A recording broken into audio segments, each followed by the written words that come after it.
날이 흐려지더니 후두둑 빗방울이 떨어집니다. 우산을 챙기지 못해 가까운 편의점 앞 처마에 우두커니 서 있습니다. 아침에 나올 때 오늘 비가 올 거라는 예보를 들었는데요. 급하게 나오다 보니 우산을 챙긴다는 게 깜빡했습니다.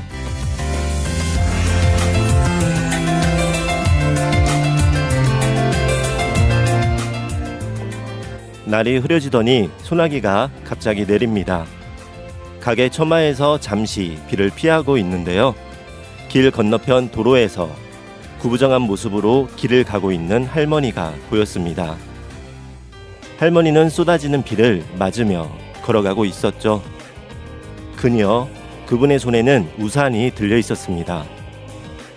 할머니는 그녀의 키만한 검은색 긴 우산을 갖고 있었습니다. 하지만 허리가 아프신지 허리를 펴지 못한 채 검은색 우산으로 땅을 콕콕 짚으며 걸음을 옮겼습니다.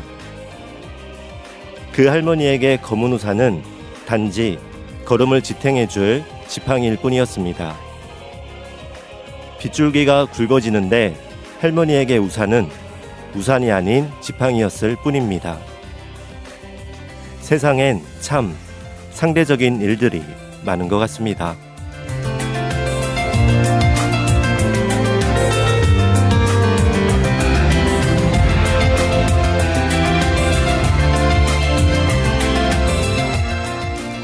안녕하세요. 전주 공동체 라디오 전주 FM 라디오 책갈피의 진행자 이칸도입니다. 며칠 전 갑자기 비가 쏟아져서 비를 피하고 있는데요. 길을 가는 할머니가 우산을 받지 않은 채 지팡이처럼 짚고 가시더라고요. 비도 제법 많이 와서 옷도 금방 젖을 정도였는데 할머니는 옷이 흠뻑 젖은 상태에서도 우산을 받지 않으셨습니다. 아마도 허리가 아파 비를 맞는 것보다 땅을 짚고 걸어갈 지팡이가 더 필요했던 게 아닌가 싶습니다. 그 모습을 길 건너에서 보는데요. 가슴이 멍하고 머리가 멍했습니다. 어줍지 않게 감히 동정하는 마음이나 연민의 마음은 아니었고요. 비가 많이 오는데도 비를 맞고 걸어가는 할머니의 모습이 안타까웠습니다. 제가 우산이라도 있었다면 당장이라도 달려가서 우산을 씌워드리고 싶었습니다. 멀어져가는 할머니의 뒷모습을 보다가 여러 생각이 들었습니다. 아, 세상은 참 상대적이구나 하고요. 저는 차가 없어서 뚜벅입니다. 뚜벅뚜벅 걸어 다니는데요. 얼마 전에 비 올 때 지인의 차를 함께 탔는데 쏟아지는 차 창밖에 비를 보면서 지인이 아, 참 좋다라고 하시더라고요. 비 오는 날을 좋아한다고요. 그때도 이와 비슷한 생각을 했었습니다. 저는 비 오는 창밖을 보면서 조금 후에 제가 차에서 내리면 그 많은 비에 신발부터 바지까지 축축하게 비에 젖을 걱정을 하고 있었거든요. 저도 비를 참 좋아하긴 합니다. 비 오는 날을 좋아하는데요. 언젠가부터는 출장이 많아지면서 아침에 일기예보를 볼 때 비가 올 거라는 말을 들으면 마음이 참 심란하더라고요. 아무래도 비가 오면 걸어 다니는데 불편함이 있잖아요. 이때도 상대적이다. 각자의 상황마다 다르겠구나 하는 생각을 했었습니다. 비와 관련해서 잘 알려진 일화가 있죠. 우산장수와 부채장수 아들을 둔 어머니의 이야기 다들 아실 거예요. 비가 오면 부채장수 아들 생각에 걱정하고 해가 뜨면 우산장수 아들 걱정을 했다는 이야기였습니다. 그런데 바꿔 생각하면 해가 뜨면 부채장수 아들이 좋은 거고요. 비가 오면 우산장수 아들이 장사가 잘 돼서 좋다는 내용이었습니다. 마음먹기에 따라서 생각하기에 따라서 상황이 다를 수도 있다. 좋은 생각을 하자라는 의미인데요. 이것도 생각해보면 상황에 따라 상대적일 수 있는 부분을 담고 있습니다. 비가 와서 일을 못하는 날이 누군가에게는 휴식으로 생각을 할 수도 있고 누군가에게는 공치는 날로 될 수 있다는 뜻입니다. 지금도 우산을 땅에 짚은 채 땅을 콕콕 짚으면서 비를 맞고 가던 할머니의 모습이 떠오릅니다. 세상엔 참 상대적인 일들이 많은 것 같습니다. 그리고 생각해보면 상대적이라는 말도 상대적인 것 같습니다. 라디오 책갈피에 오늘 준비한 첫 곡 듣고 올게요. 패닉이 부릅니다. 내 낡은 서랍 속의 바다.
두 눈 감고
패닉의 내 낡은 서랍 속의 바다 듣고 오셨습니다. 노래 듣기 전에 비를 맞고 가던 할머니 이야기를 하면서 상대적이라는 말을 했었는데요. 상대적, 이어 관련해서 생각하다가 떠오르는 것들을 목록처럼 메모해 봤습니다. 제가 적어 놓은 메모를 한번 읽어 볼게요. 상대적인 것을 생각하다가 떠올라 적은 메모입니다. 좀 두서없이 적은 메모예요. 네, 그냥 제가 적은 순서대로 짧게 한번 나눠 보겠습니다.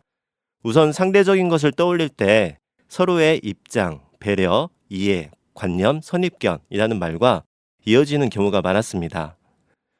지금 읽어드리는 메모는 상황적으로 상대적인 것도 있고요. 생각이나 마음에서부터 오는 상대적인 것들도 있습니다. 네, 그러면 읽어볼게요.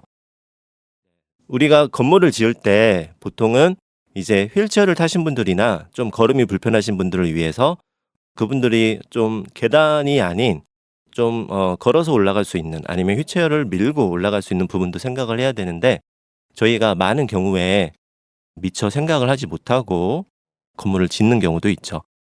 나는 계단을 올라갈 수 있지만 그렇다 보니 상대적으로 계단을 오르지 못하는 분들 생각을 못할 때도 있죠. 물론 요즘은 건물을 새로 지을 때 이런 노약자분들을 배려한 그런 형태의 건물을 많이 짓고 있습니다. 남녀 간의 관계에서는 참 상대적인 것들이 많은 것 같아요. 그중에 뭐 한 2개 정도 이성 간에서 친절하게 평소에 하시는 분들이 있잖아요. 뭐 동성이든 이성이든요. 그런데 이런 경우에 저 사람이 나를 좋아하나 보다. 네, 이런 오해 저희가 가끔 하게 되죠. 단지 친절을 베풀었을 뿐인데요. 반대로 마음이 있는 사람에게 그렇게 티를 내고 나는 당신을 좋아합니다. 이렇게 추파를 보내는데 그냥 받아들인 입장에서는 친구 개념으로 더 깊게 생각을 못하고 지나는 경우도 있습니다. 보통 이런 때 입장 바꿔 생각해봐 라는 이야기들을 많이 하죠. 상대적이라는 말과 연관이 되는 말이기도 합니다. 저희가 전철이나 버스를 탔을 때 노약자석이 있잖아요. 그런데 보통은 노약자분들을 위한 공간인데 청년일지라도 그때 다리를 다쳤거나 뭐 허리가 아프거나 그래서 서 있기 힘들면 노약자석에 앉을 수 있잖아요. 근데 저희가 젊은 사람이 노약자석에 앉아 있으면 보통은 뭐야 저렇게 젊은 사람이 앉아 있어? 예의가 없네? 이렇게 생각할 수 있죠. 근데 만일 그 청년이 지금 몸이 안 좋은 상태다라고 하면 노약자석이니까 약자석에 앉아 있는 거 맞기는 하죠. 그런 부분을 모르기 때문에 오는 부분이 아닐까 싶습니다. 반대로 그 어르신들이 타서 저희가 자리를 양보하면 그분이 깜짝 놀랄 때도 있어요. 몇 가지 이유가 있는데 뭐 깜짝 놀라거나 거절하는 경우도 있죠. 괜찮습니다. 감사합니다. 전 서서 가겠습니다. 하나는 어르신이라고 생각하고 자리를 양보했는데 사실은 나이가 많지 않으신 거예요. 단지 새치일 뿐. 네. 그럴 수도 이런 경우도 있죠. 그리고 또 다른 경우는 실제로 뭐 70, 80 넘으신 어머님, 아버님이기도 한데 건강을 위해서 일부러 서 있는 분들도 계시죠. 그래서 나는 괜찮다.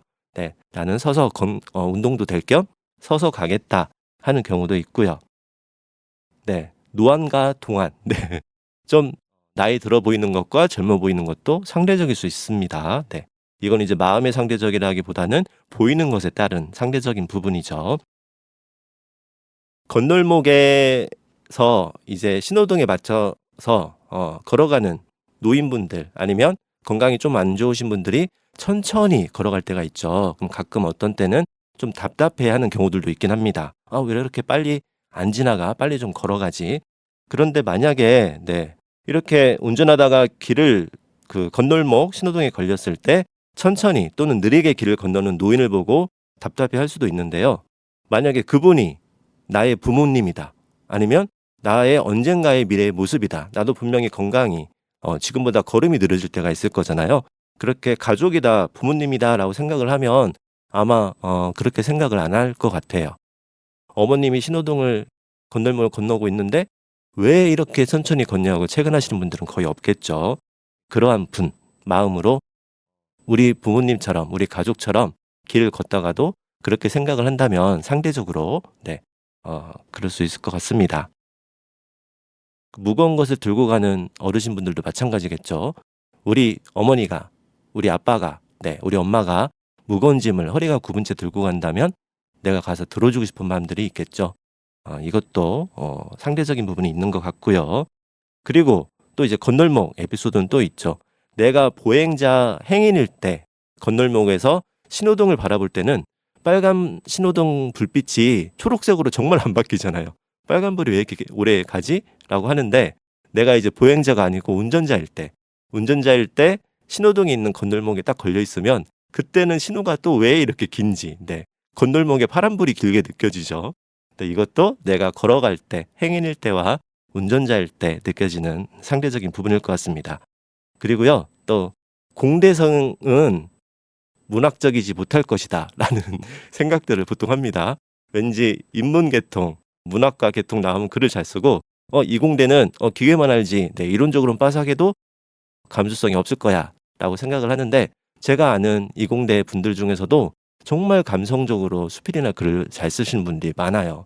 그래서 저도 오히려 장점도 있더라고요. 이공대의 이론적인 게 뒷받침이 되면서 감성이 더해지니까 글이 무적이더라고요. 참 좋더라고요. 저도 부러워하는 그런 경우이기도 한데요. 그리고 또 몸이 막 건장하면 저 사람은 밥을 많이 먹을 것이다. 그리고 몸이 호리호리하면 저 사람은 밥을 적게 먹을 것이다 생각할 수도 있죠. 물론 그런 경우도 있지만 많은 경우에 또 마르신 분 중에 나는 살찌고 싶어서 밥을 아무리 많이 먹어도 살이 안 찐다 라는 분도 있고요. 나는 밥을 많이 안 먹고 물만 먹어도 살이 찐다 라고 하는 분들도 있죠. 그래서 무조건 외모만 보고 생각을 할 수는 없다 라는 이야기고요. 그리고 종교인이 종교가 없는 무교인 분들보다 착할 것이다, 선할 것이다. 이것도 어떻게 보면 사람마다 다르겠죠. 네. 종교를 갖고 있으면서 정말 선을 베푸는 사람도 있고, 종교는 갖고 있지 않지만 사실은 모든 행동이 종교에서 말하는 그러한 선을 베풀며 살고 있는 사람들도 있습니다.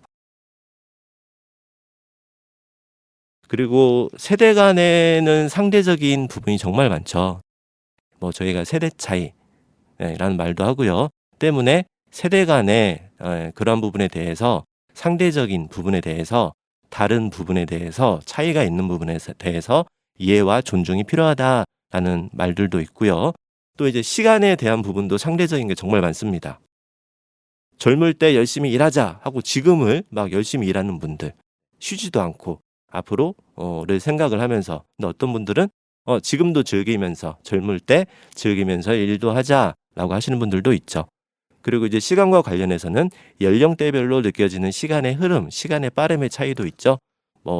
예전에도 방송에서 한번 이야기 나눴지만 60대는 시간이 60km로 가고 80대는 80km, 그런 시속으로 더 빨리 간다.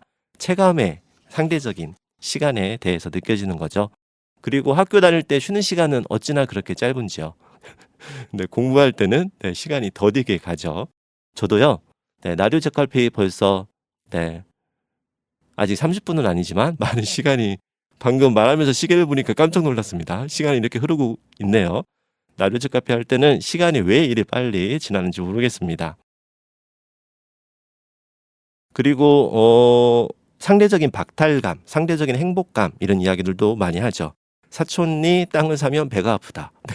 이런 말들도 넓게 보면 이런 부분이 포함이 되고요. 그리고 저희가 전 세계적으로 행복지수, 나라별로 순위를 보면 이게 꼭 경제적으로 부유함에서 오는 그런 순위는 아니잖아요. 우리나라가 경제적으로 부유하지 않더라도 그 안에서 삶의 만족을 하는 경우들도 있죠. 이런 부분도 상대적이지 않을까 싶고요. 또 예를 들어서 농촌 지역에서 열심히 이제 뭐라고 그럴까요? 농사를 짓고 있는데, 아니 풀을 베고 있는데 그 농촌 길을 따라서 휴가를 나온 가족들이 있을 수 있겠죠. 시원하게 에어컨을 틀고 차를 타고 붕 지나갈 때 차 안에 있는 가족들이 이제 뙤약볕에 있는 농부를 보면서 너무 힘들겠구나 이렇게 생각을 할 수도 있고, 저렇게 힘들게 일하는데 우리는 너무 좋아, 시원하니까, 이렇게 하시는 분들은 없겠죠. 농부들 너무 힘드시구나 이렇게 생각할 수 있고, 농부는 그 지나가는, 음악 틀어놓고 지나가는 가족들의 찬타를 보면서 부러워할 수도 있고, 아니면 기분이 상할 수도 있죠. 이렇게 우리는 일하고 있는데 생각도 없이 이렇게 우리 동네에 저렇게 휴가를 나온 차가 지나가고 있어? 라고 생각할 수도 있고요. 그런데 또 자세히 알고 보면 그 휴가를 나온 가족들이 그 아버지가 또는 어머니가 정말 365일 중에서 거의 막 날짜다시피 일을 하고 1년에 딱 이틀, 네, 오늘이죠. 이틀 휴가를 나왔다. 그런 상황이다. 그 상황을 농부가 안다고 하면 정말 네, 마음이 달라질 것 같아요. 얼마나 힘들었을까. 네, 이 이틀만큼은 정말 푹 쉬다 갔으면 좋겠다. 일 수도 있고요. 그리고 그 농부도 알고 보니까 네, 퇴직을 도시에서 하고 귀촌을 하신 거예요. 그래서 농사 짓기가 정말 힘들긴 하지만 내가 보람도 느끼고 이렇게 농사를 짓는 의미를 만들어가는 그런 상황이면 또 다를 수도 있겠죠. 그리고 그 농부가 그래 이것까지만 하고 이번 주말에 우리도 룰루랄라 차를 타고 가겠다 이런 상황일 수도 있고요. 그리고 꼭 이런 상황이 아니더라도 그렇게 농사를 하는 농부 어르신이 계시다고 하면 가족 단위로 차를 타고 지나가는 모습을 봤을 때 내 손주, 내 자녀들을 떠올릴 수도 있겠죠. 그러면서 마치 우리 가족, 우리 자녀가 여행을 가는 것처럼 흐뭇한 표정으로 그 가족들이 탄 차를 바라볼 수도 있습니다. 상황마다 다 다를 수 있을 것 같아요. 그리고 우리가 사회적으로 많이 이야기되는 부분들 중에 난민과 관련된 부분들이요. 그리고 이제 공항이 만들어지는 부분들. 공항이 우리 지역에 만들어지는 찬반 투표, 의견도 많이 서로 다르잖아요. 그리고 뭔가 장애인과 관련된 시설이라던가 아니면 쓰레기 소각장, 네, 이런 부분들도 어떻게 보면 보통 이제 회피하는 우리 지역에 오면 좀 그렇다라고 하는 경우들도 많은데 만약에 이것도 역시 우리 가족이나 나의 경우를 떠올려 본다고 하면 또 이건 좀 더 함께 이야기하거나 고민을 할 수 있는 부분이 아닐까 싶습니다. 그리고 크리스마스나 연말이 되면 얼굴 없는 천사, 네, 모르게 남 모르게 선행을 베푸는 분들이 있잖아요. 그분 같은 경우에 나는 작은 도움, 작은 선행이라고 생각하지만 보통 우리가 느끼기에는 쉽게 할 수 없는 큰 사랑, 큰 도움으로 받아들일 때가 있습니다. 그리고 이런 얘기도 많이 하죠. 부모의 마음은 내가 부모가 된 다음에서야 알 수 있다라는 부분도 다르죠. 네. 이것도 그때가 돼봐야서야 아는, 입장이 돼봐야 알 수 있는 상대적인 부분일 수도 있고요. 그리고 이제 노안, 네, 눈이 점점 시력이 가까운 게 안 보이는 경우, 아니면 이제 청력이 조금씩 이제 나이 들에 따라서 안 들리는 경우도 있잖아요. 이거 같은 경우도 저도 이제 나이를 들다 보니까 이제 노안이 당연히 와서 이제 글들이나 그런 것들이 잘 안 보이는 경우가 많아지고 있는데요. 예전에는 그렇게 나이가 들면서 조금씩 잘 안 보이거나 잘 안 들리게 되는 거, 그럴 수도 있겠다라고만 생각을 했는데 머릿속으로만 이해한 거죠. 근데 실질적으로 제가 이제 나이가 들어감에 따라서 그러한 상황들이 하나둘 되니까 그때 선배들이, 그때 어르신들이, 그때 부모님들이 느꼈던 게 바로 이러한 부분이었구나. 내가 좀 더 글을 쓸 때 좀 더 크게 써서 보여드릴 걸. 그리고 TV를 크게 틀어놓는다고 생각했는데 분명히 안 들렸기 때문에 당연히 그렇게 크게 틀고 들을 수밖에 없겠구나. 내가 좀 더 큰 목소리로 이야기를 할 걸이라는 생각들도 합니다. 그리고 이런 상대적인 이야기 할 때 꼭 빠지지 않는 거. 컵에 든 물 이야기죠. 자주 하죠. 반절 정도의 컵에 물이 있을 때 어떤 분은 벌써 겨우 내 물이 반절밖에 안 남았어 하는 경우도 있고 아직 물이 반절이나 남았다 하는 부분 우리가 이야기 많이 하죠. 상대적인 이야기, 마음먹기 이야기를 할 때요. 그리고 이와 비슷한 걸로 이제 올해의 남은 날짜 이야기하면서 벌써 그러고 보니까 7월도 엊그제가 7월이 시작된 것 같은데 벌써 7월 말을 향하고 있네요. 시간 참 빠릅니다. 근데 이것도 상대적일 수 있어요. 저는 그렇게 느끼지만 8월에 휴가를 가는데 7월 왜 그렇게 안 가? 아직도 열흘이나 남았네. 아니면 이제야 말일이네. 이렇게 생각하시는 분들도 있겠죠. 그렇게 상대적인 부분이 많은 것 같아요. 마음에 상대적인 것들도 있죠. 일이 정말 많아서 내가 너무 피곤하다. 그래서 막 짜증 나는 경우도 있을 수 있고요. 하지만 요즘처럼 이렇게 일자리를 가 많이 없는 경우에 그걸 생각하면 또 이제 지금 이런 어려운 상황에서 내가 일을 하고 있구나 하면서 즐길 수도 있는 부분이 아닐까 싶습니다. 네, 물론 이러한 부분들이 이렇게 제가 얘기한다고 그래서 그냥 좋게만 생각하자라는 건 절대 아닙니다. 이렇게 상대적인 것을 그 입장에서 생각하는 것과 또 실질적으로 내가 마음으로 공감하고 이게 뭔가의 행동으로나 생각으로 나타나는 건 또 어려움이나 다른 부분이 있어요. 상대적인 것에 대해 그 길을 걷는, 비를 맞으면서도 우산을 펴지 않고 땅을 콕콕 짚고 가는 할머니를 보면서 많은 경우에 많은 상황에 상대적인 것들이 우리 주변에는 늘 있구나라는 생각을 함께 한번 이야기하고 싶어서 준비해봤습니다. 두서없는 메모였어요. 네, 여기에서 노래 하나 듣고 가겠습니다. 날라스윗이 부릅니다. 여름 비. 숨막히는 열대야 다 들어가는 시간들 식혀주는 여름비 쏟아지던 밤 투명하게 빛나는 물줄기 너와 나의 풍경처럼 반짝거리고 좁은 우산 속 떨리는 내 숨결 날 감싸 늘어져준 너의 어깨 어디쯤에 있을까 우산 속에 두 사람 따스했던 너의 품과 나지막한 속삭임은 어딘가엔 있을까 비 내리던 여름밤 수줍었던 고백과 영원할 거란 나의 약속 여름비 내리지 않는 장막 너 없는 주건조한 여름비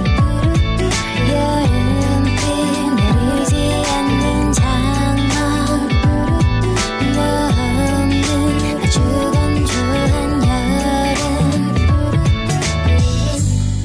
유난히도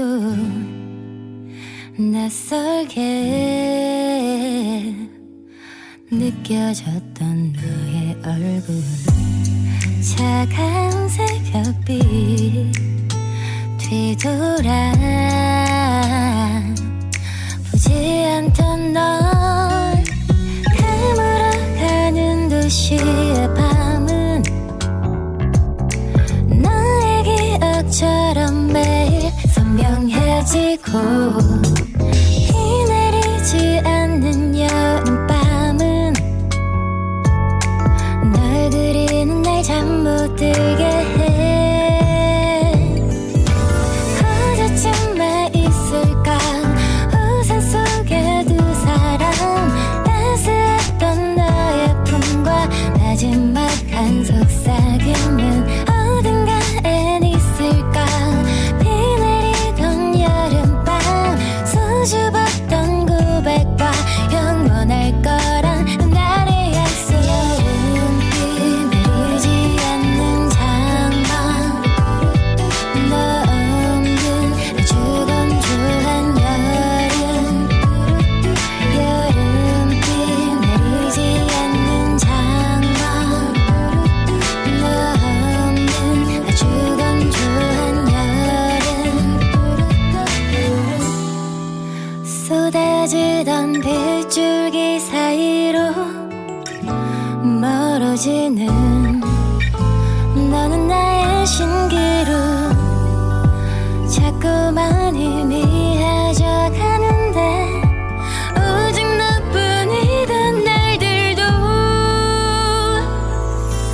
어디쯤에 있을까 우산 속에 두 사람 따스했던 너의 품과 마지막한 속삭임은 어딘가엔 있을까 비 내리던 여름밤 수줍었던 고백 날라스윗의 여름비 듣고 계십니다. 지금 여러분께서 듣고 계신 방송은 라디오 주파수 FM 93.5MHz의 전주 공동체 라디오 전주 FM이고요. 지금 이 시간은 이칸도와 함께하는 라디오 책갈피입니다. 라디오 책갈피 오늘은 22회 방송이고요. 지난 21회 방송에서는 지인의 바뀐 헤어스타일이 잘 어울린다는 말에서 시작했죠. 빈말과 거짓말 그리고 선한 거짓말에 관한 이야기였습니다. 착한 거짓말, 선한 거짓말은 정말 있는 걸까? 그렇다면 선한 거짓말을 해도 괜찮을까? 등에 대한 정답을 낼 수 없는 이야기를 했습니다. 정답을 내기는 힘들 거예요. 네, 정답을 낼 수는 없을 거예요. 이것도 어떻게 보면 상대적일 수 있겠네요. 누군가를 이롭게 하는 선한 거짓말에 대한 생각들, 그리고 혹시 청취자 여러분이 기억나는 선한 거짓말에 관한 경험담과 에피소드가 궁금하다고 말씀드렸는데요. 21회 방송 라디오 책갈피에 남겨주신 청취자 여러분의 댓글 소개하겠습니다. 먼저 지영님이 올려주신 댓글입니다.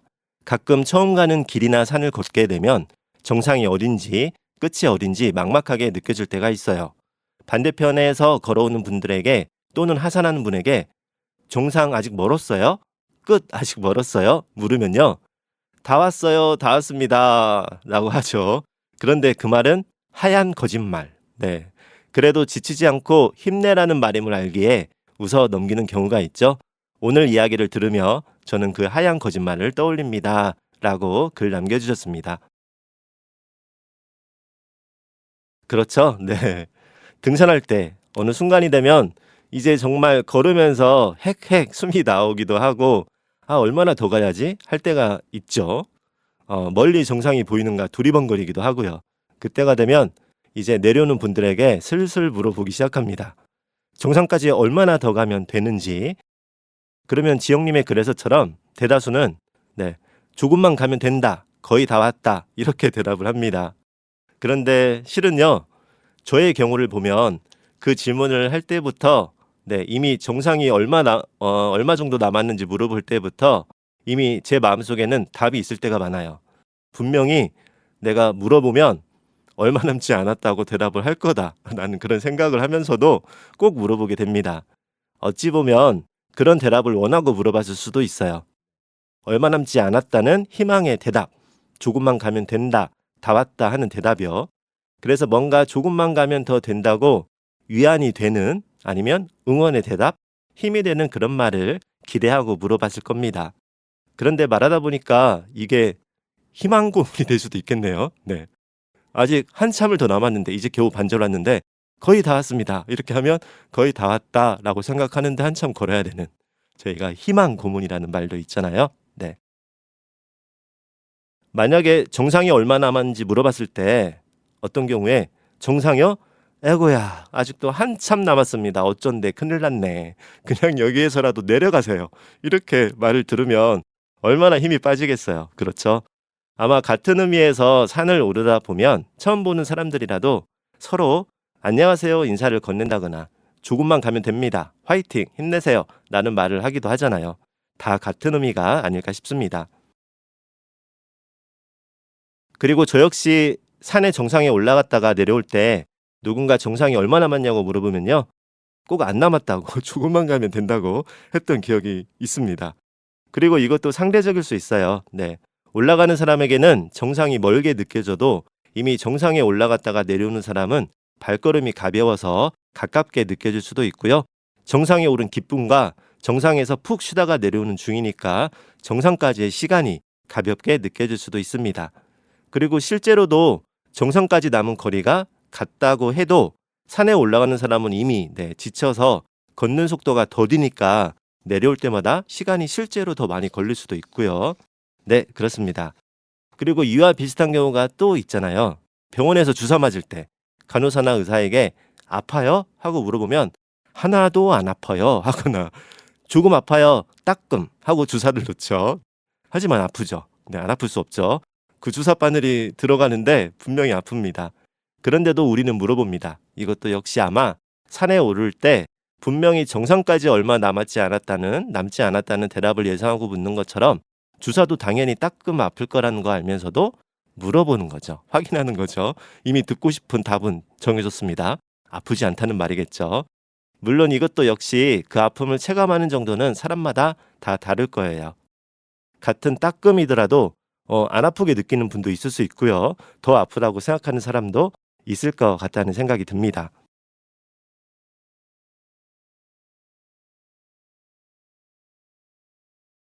네, 그리고 하얀 거짓말 하니까 저는 생각나는 게 또 있었어요. 네. 어렸을 때 주사를 맞거나 할 때 안 아파라고 하는 이야기를 떠올리다 보니까 네, 크리스마스와 관련된 하얀 거짓말 에피소드인데요. 저는 저희 집에서 막내예요. 초등학교인데 초등학교 6학년 때까지 산타클로스가 있다고 믿었습니다. 웃기죠? 네, 6학년인데 아마 제가 또래 친구들보다는 산타클로스의 진실을 늦게 알았을 것 같은데요. 형하고 누나 그리고 엄마 아빠가 완전 철통 보완을 하면서 저를 속인 거죠. 좋은 말로 하면 저희 크리스마스와 산타클로스에 대한 꿈을 지켜줬다고도 할 수 있습니다. 물론 한 4학년 때 정도부터는 산타 할아버지가 있을까라는 존재에 대해서 의심하긴 했지만 선물을 받으니까 네, 믿지 않았던 것 같아요. 믿고 싶지 않았겠죠. 산타클로스는 있다라고 생각할 수도 있습니다. 정말 거의 6학년까지는 그래도 산타클로스가 없는 것도 같고 진짜 있는 것도 같고 하면서 믿었던 것 같아요. 그리고 3학년 때 정도였는데요. 아빠가 아니면 엄마가 어떤 선물인지 기억은 안 나지만 크리스마스 날 선물을 주셨는데요. 정확하게 말하면 크리스마스 전날 제 머리맡에 선물을 놔주신 거죠. 그런데 크리스마스 다음 날 아버지가 퇴근하시는데 자동차 장난감을 들고 오시는 거예요. 분명히 어제 다른 선물을 받았는데요. 제가 그 선물 어디에서 났는지 물어보니까 옥상에 올라가는 계단 아래에 떨어져 있다고 하셨어요. 지금은 아파트에 살고 있는데 그때 마당에 있는 집에 살았거든요. 그래서 지금도 기억나는데 제가 그 자동차 장난감이 떨어져 있었다는 그 계단 근처를 한참이나 서성였던 기억이 있습니다. 그리고 산타 할아버지에게 감사의 기도를 했던 기억도 가물거리게 남아있네요. 이것도 일종의 하얀 거짓말입니다. 네, 그러고 보니까 크리스마스가 되면 전국의 엄마 아빠들이 하얀 거짓말을 하겠네요. 하얀 거짓말 시즌입니다. 크리스마스 시즌이. 물론 이것을 거짓말이라고 표현해도 된다면 하는 말입니다. 다음은 이진숙 님이 남겨주신 글입니다. 저는 빈말을 하지 않는 편이고 하얀 거짓말은 필요할 때마다 합니다. 그건 융통성과 비슷하다고 생각하거든요. 그런데 제 친구 중에 거짓말은 어떤 것이든지 하면 안 된다고 생각하는 친구가 있습니다. 그래서 시어머니께 솔직히 말해서 듣지 않아도 될 꾸중을 듣곤 하거든요. 상대방에게 피해를 주지 않고 지나갈 수 있는 거짓말은 하라고 해도 못하겠다고 합니다. 아주 착하고 좋은 친구이긴 하지만 답답할 때가 좀 있어요. 오늘은 천양희 님의 참 좋은 말이라는 시 한 편 소개하겠습니다. 시 함께 나누고 가겠습니다.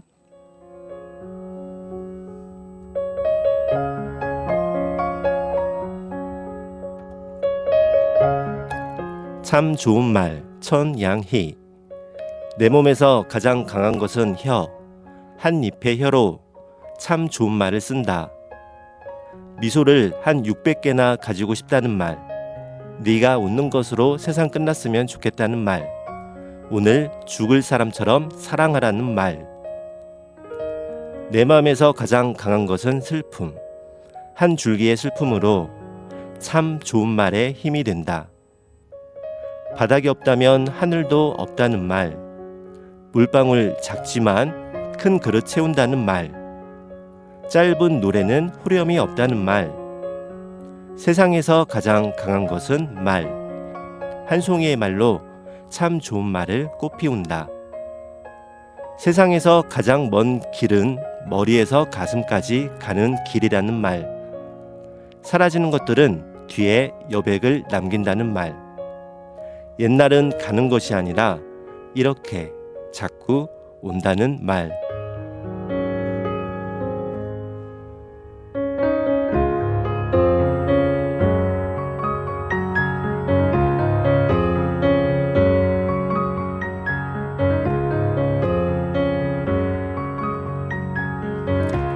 이준숙 님이 댓글로 올려주신 글과 천양희 시인의 참 좋은 말 함께 하셨습니다. 그렇네요. 하얀 거짓말은 융통성과 비슷하다고 말씀 주셨는데요. 그렇습니다. 많은 상황에서 하얀 거짓말을 할 때 융통성과 관련이 있는 것 같아요. 물론 융통성과 관련 있지만 누군가를 속여서 해를 입히거나 하는 그런 거짓말은 아니고요. 상대방을 기분 좋게 하거나 아니면 지금의 상황을 함께 더 좋게 만들거나 하는 거예요. 그런데 여기에도 진심은 필요할 것 같습니다. 예를 들어서 지인이 새로 한 헤어스타일을 물어볼 때가 있잖아요. 예를 들어서 펌을 새로 했다 하면 나 오늘 펌 했는데 잘 어울려? 잘 나온 것 같아? 하고 물어봤을 때 보통은 잘 어울려 하고 답을 하잖아요. 그리고 이처럼 물어봤을 때 네 가지 경우로 나눌 수도 있겠어요. 하나는 내가 보기에 정말 잘 어울려서 잘 어울린다, 잘했네 할 때가 있고요.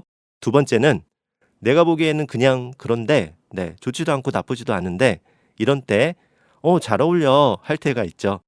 그리고 세 번째는 내가 보기에 별로인데 정말 솔직하게 별론데 펌 별로야 너 이렇게 말할 수도 있죠. 때론 이렇게 직설화법이 물론 필요할 수도 있습니다.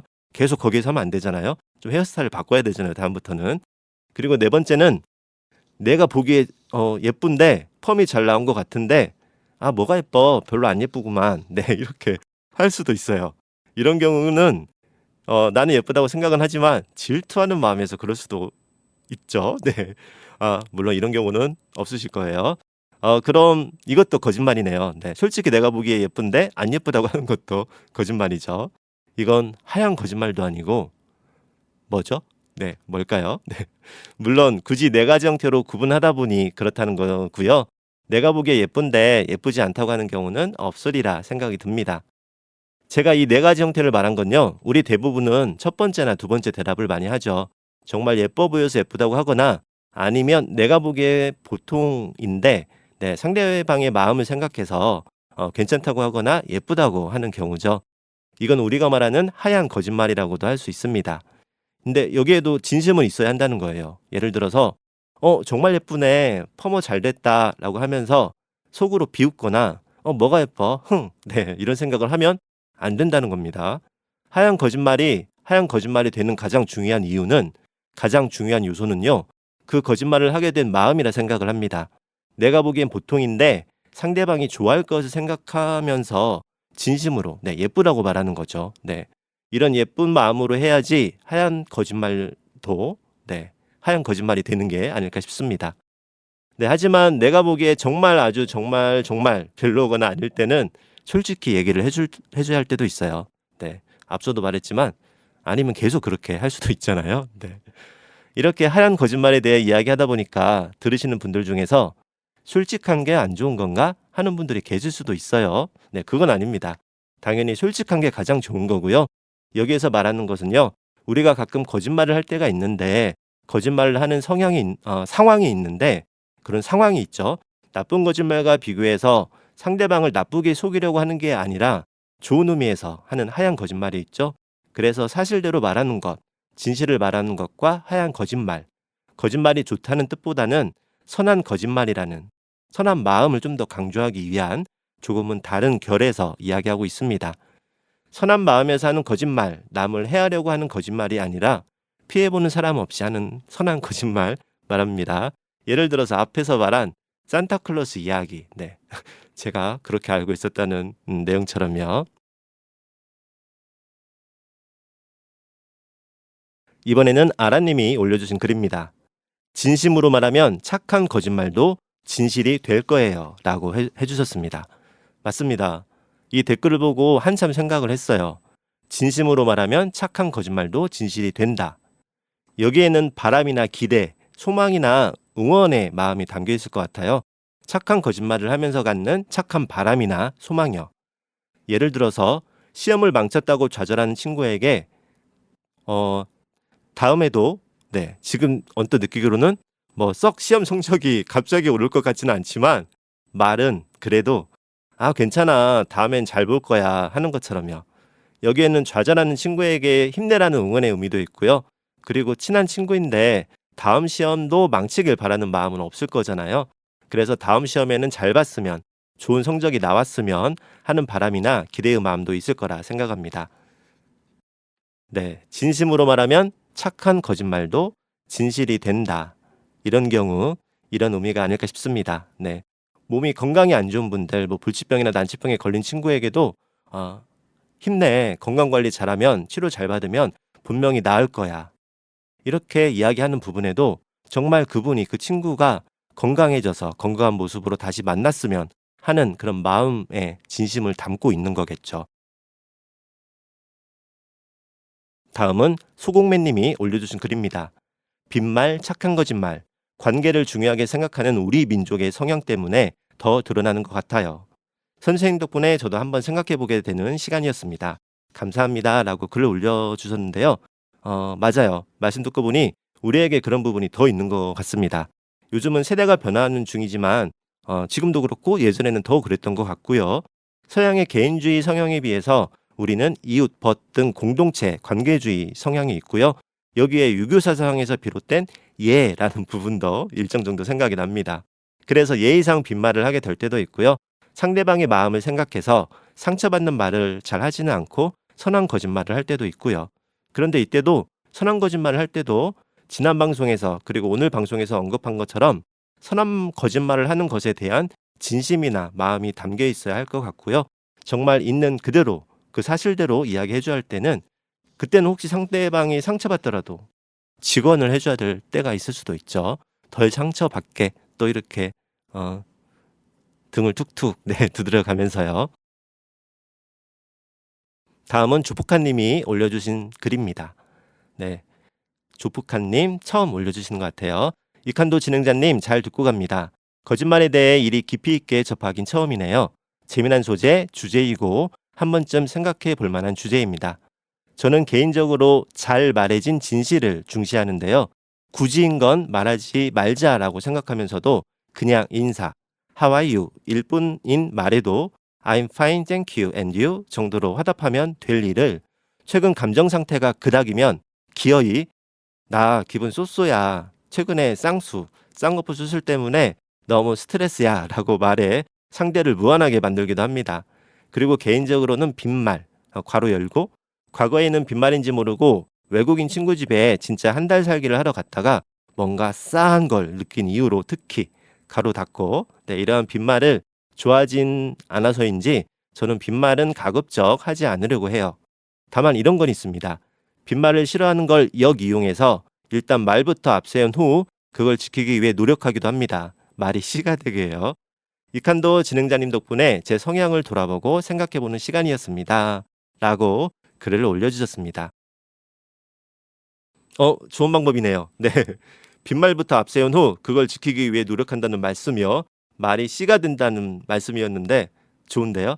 어떻게 보면 나와의 약속이 될 수도 있고 상대방에게 알려서 마치 공약처럼요. 그래서 지킬 수밖에 없는 지키려는 노력으로 되는 거겠죠. 예를 들어 빈말로 다음 주부터 저녁마다 만보 걷기를 할 거야 라고 했다면 그리고 예를 들어서 그 말을 할 때 정말 다음 주부터 만보 걷기를 할 마음이 크게 없이 마치 빈말처럼 하얀 거짓말처럼 그 이야기를 했다고 하면요. 그래도 그 다음엔 괜히 내가 빈말하거나 거짓말하는 사람이 되기 싫어서 실제로 매일 밤 만보 걷기를 하는 거 그런 경우일 수도 있겠네요. 지난 방송하면서 저는 생각하지 못했던 부분인데요. 네, 이것도 빈말과 하얀 거짓말에 대한 새로운 생각이네요. 네, 좋습니다. 다음은 진해봄 지영님이 올려주신 글입니다. 진행자님, 이번 방송도 잘 들었습니다. 저는 아무래도 청개구리인 것 같아요.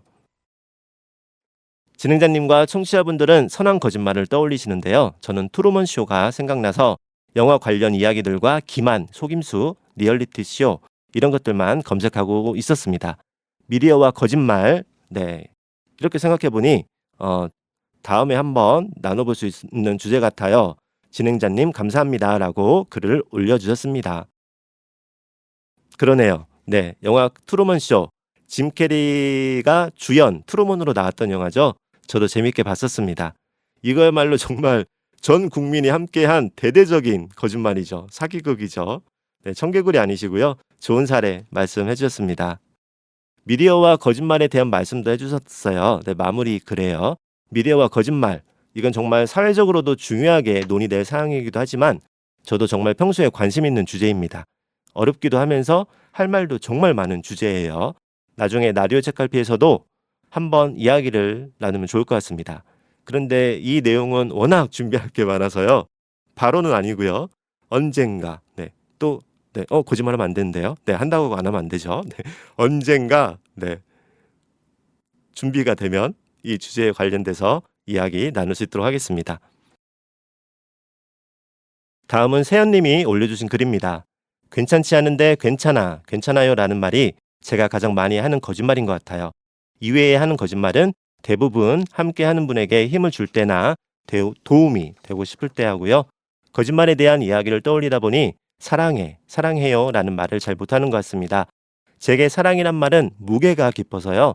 친구들끼리 가볍게 사랑해 라는 말도 제게는 왠지 거짓말 같아서 못하곤 합니다. 그래서 정말 좋아한다고는 해도 사랑한다는 표현은 거의 못 해본 것 같아요. 이 사연을 생각하는데 갑자기 입가에 머물고 떠오른 노래가 있어서요. 이 노래의 가사를 찾아보았어요.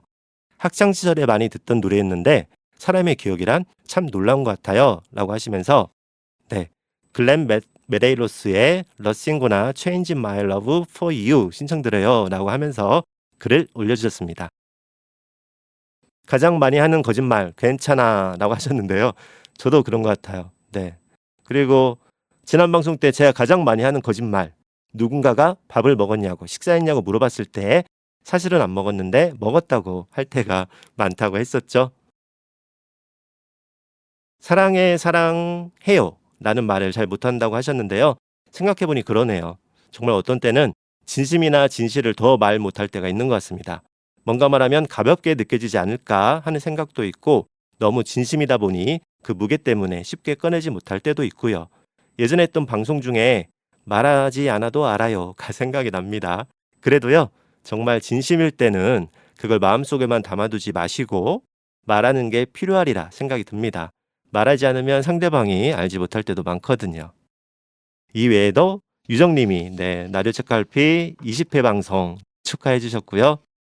그리고 군홍이님 군산 애청자라고 글 남겨주셨고요. 그리고 리즈님도 방문 감사합니다. 여기에서 오늘의 마지막 곡이 될 것 같은데요. 세연님이 신청해 주신 노래입니다. 글렌 메레이로스의 러싱 고나 Change My Love For You.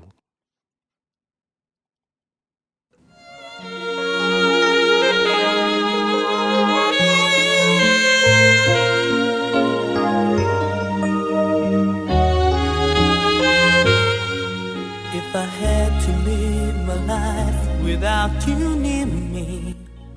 오늘 나류 책갈피는 비 오는 날 우산으로 비를 가리는 대신에 비를 다 맞으면서 우산을 지팡이로 짚고 가는 할머니에 대한 이야기로 시작했습니다. 그리고 상대적인 생각과 상황에 관한 내용이었습니다. 오늘 이야기한 상대적인 생각이나 상황에 대한 의견, 에피소드가 있는 분들은요. 전주 FM 너튜브 나류 책갈피 방송 아래에 댓글로 남겨주시면 다음 방송에서 함께 나눌 수 있도록 하겠습니다. 방송의 일반적인 소감이나 살아가는 일상 이야기도 좋습니다.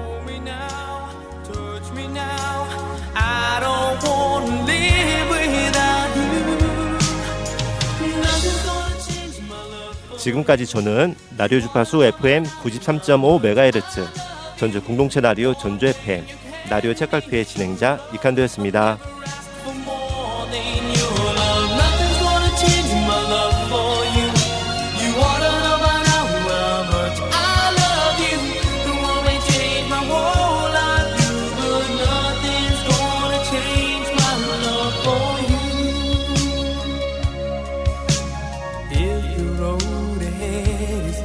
So easy, our love will lead a way for us, like the guiding star. I'll be there for you if you should need me. You don't have to change a thing. I love you just the way you are. So come with me and share the view. I'll help you see forever too.